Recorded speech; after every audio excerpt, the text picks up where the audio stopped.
Finding gifts for neurodivergent kids can feel impossible.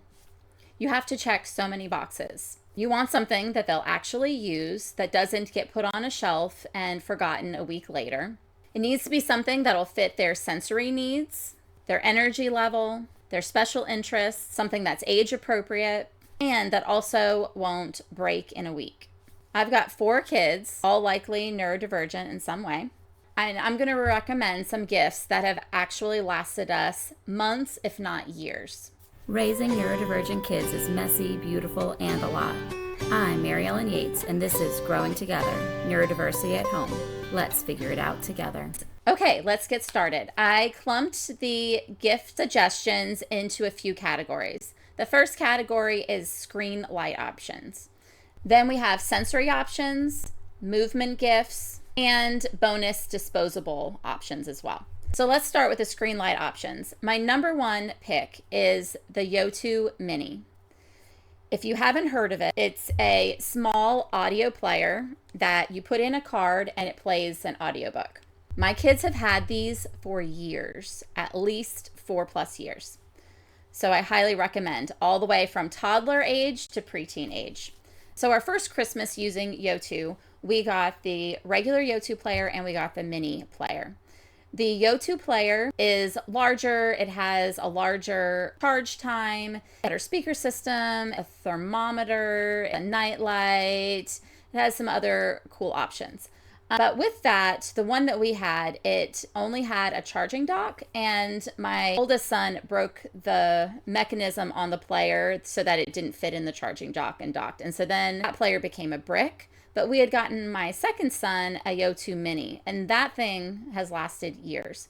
So that would be my recommendation. I do see on their website that they do have a plug-in cable option for charging now for the Yoto player. So if that's something you're more interested in, you can definitely check that out on their website.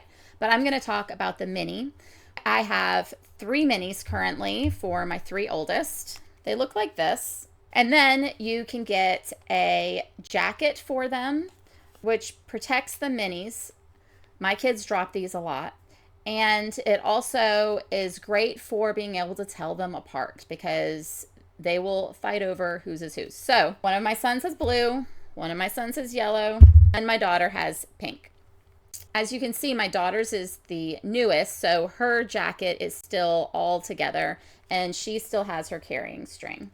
The boys, they've had theirs for way longer, and their jackets have cracked some and they've lost their strings, but it really doesn't affect the functionality of it. This is their speaker and this is their screen. You can see this is all they get for a screen. And it's just a little picture that shows the chapter that they're on so they can find their place in the audiobook. So it's very screen light.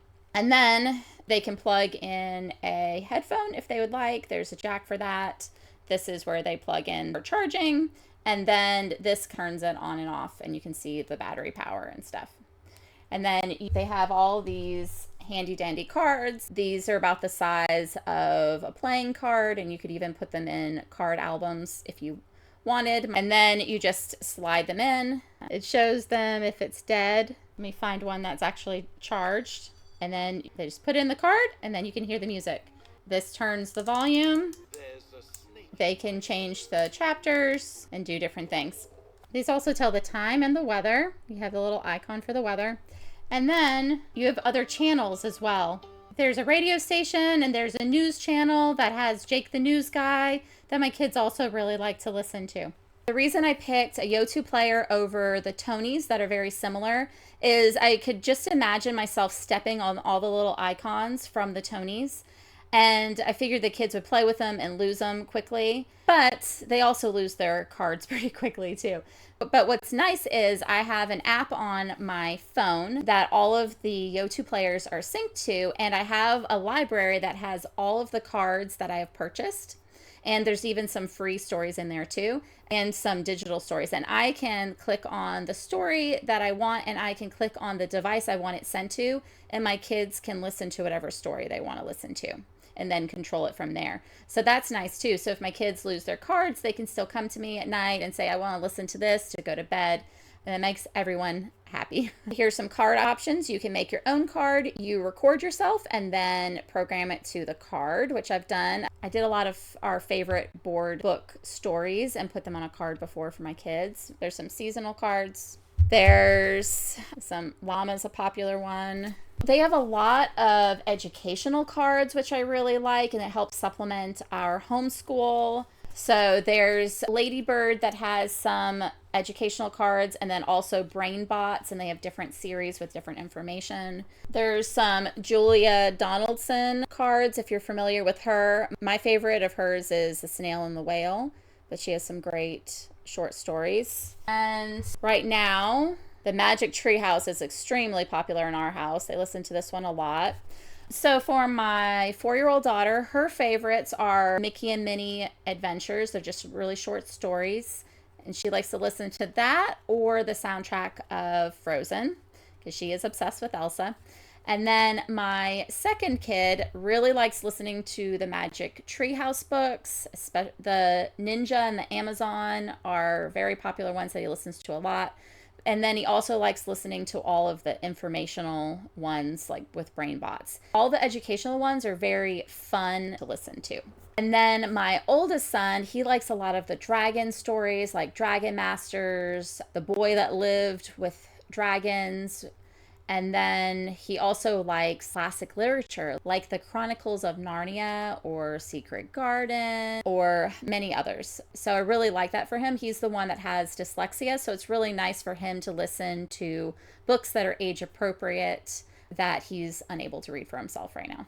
So we use these players for any kind of free time that they have, for car rides, and also for nighttime. This is a must-have for their nighttime routine because they like listening to stories as they're falling asleep. The next screen light option is the classic books. And we love books so much. Even my kiddos that can't read or have a hard time reading, they still love books. And I get all types of books for them. I get a lot of educational books with great pictures.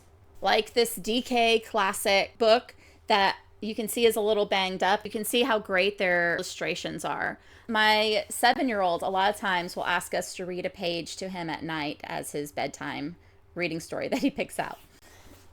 But now that he's learned to read, he's doing a lot of it on his own now.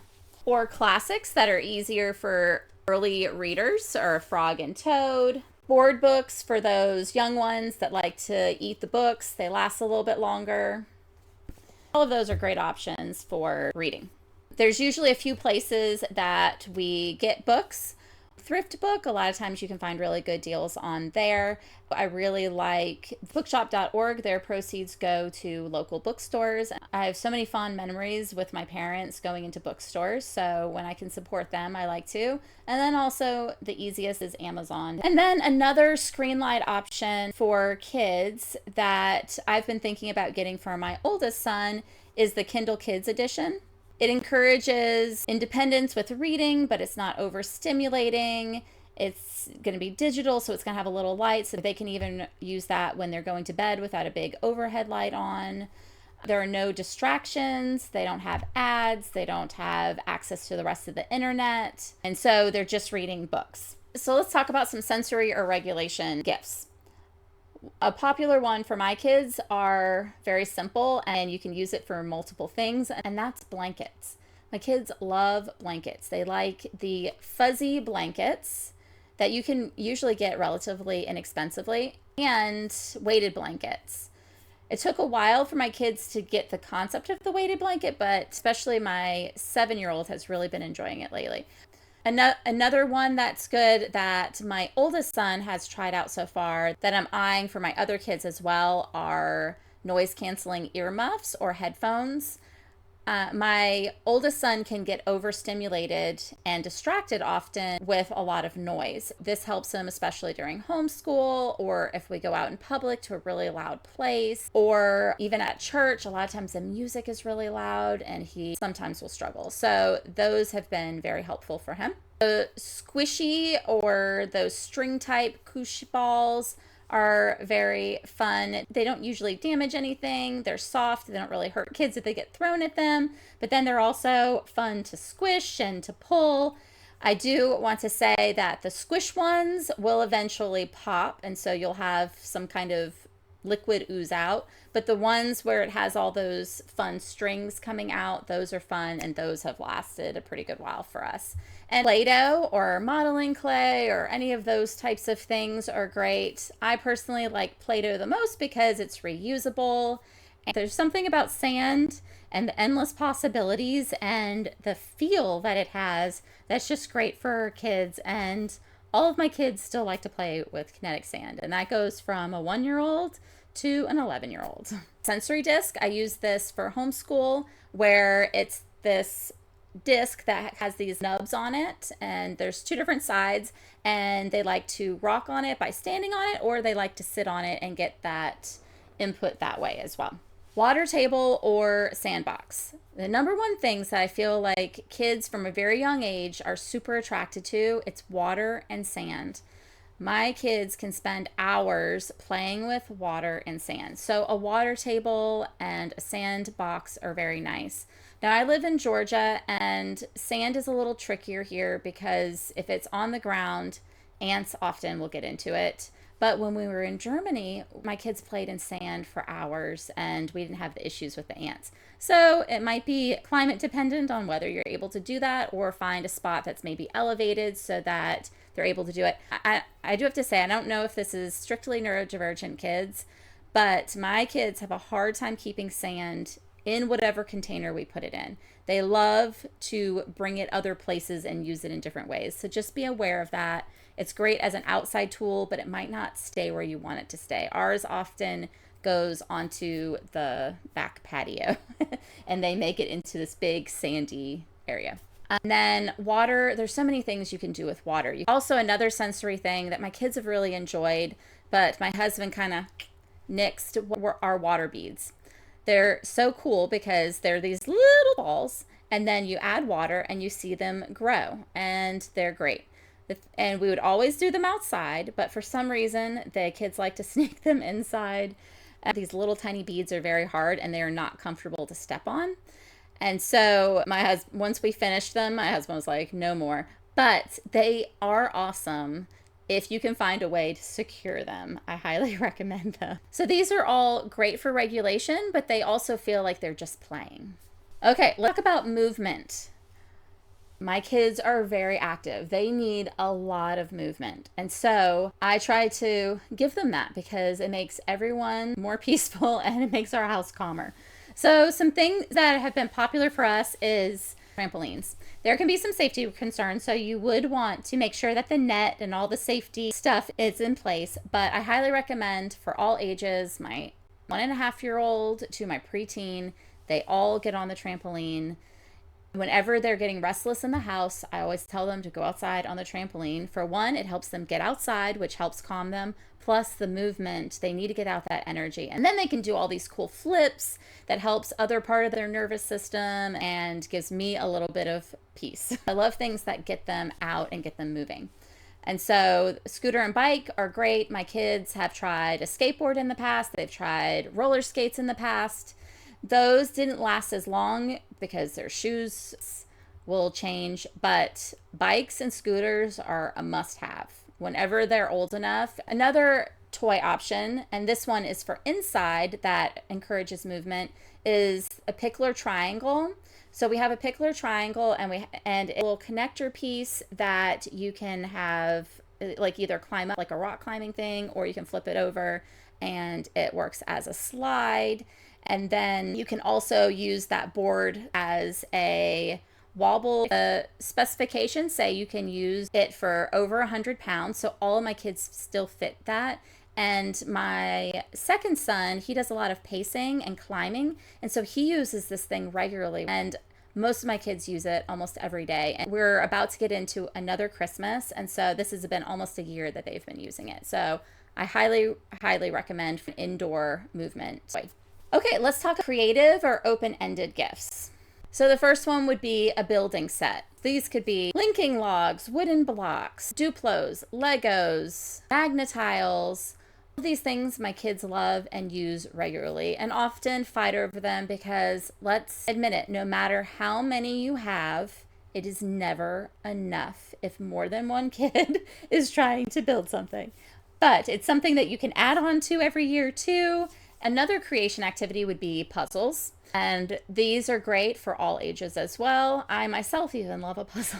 And another creation type toy that my oldest son has really been enjoying are those circuitry kits. It has a minimal amount of pieces, and then it encourages him to follow directions, and he gets to do really cool things with them. He's been doing them on his own with friends that come over, and sometimes him and his dad do them as well. So what's nice about these gifts is they're all scalable. You can add to these gifts every year so they can create even bigger and better things. Also, I have my kids in therapies. Like, this encourages them to use fine motor skills, and they're perfect for when it's getting colder or the weather's bad. I also wanted to take a quick moment to mention disposable gifts. And I really like these because they're in our house for a short period of time and exit. So it decreases my sensory overload by having a lot of things in my house. So things like this are activity kits, sticker books, puzzle books, art supplies, and I'll be sharing in another video that list to give you some more specific ideas. So these are some gifts that have actually lasted for our family amongst different ages, different sensory needs, and all the phases that come with neurodivergent kids. I'll link some of these things in the description below, and eventually they'll be going on my website at Growing Together at Home. Let me know what your lasting gift picks are. I would love to get some new ideas for the future myself. I'm Mary Ellen, and this is Growing Together, Neurodiversity at Home. Bye now.